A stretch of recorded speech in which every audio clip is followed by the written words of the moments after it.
Okay, so here's my latest creation. I want to get y'all's opinion on it. What you think? It's an accordion fold, what I call an accordion fold.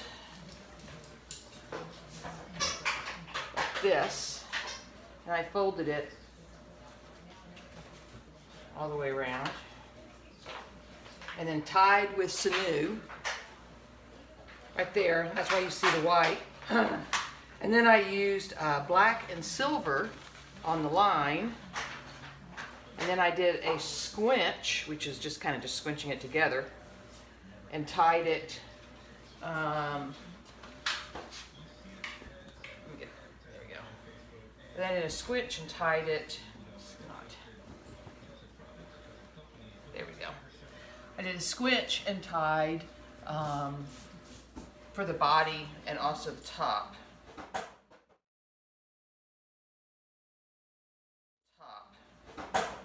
I used two different colors, actually more than two different colors.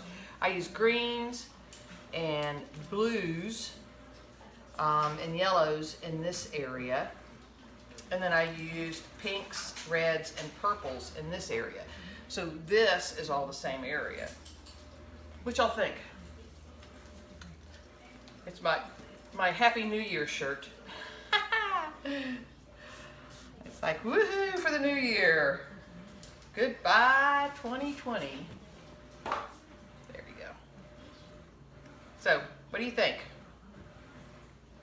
I like the way it turned out. I'm actually getting ready to do a hoodie, and I think I'm going to do a hoodie similar to this, but I'm going to do it straight across the sleeves, and I'm going to get the long sleeves in it, and then I'm going to do I think the reds, purples, and pinks on both sides instead of two sides. But there you go. My last one for 2020. Give me your thoughts.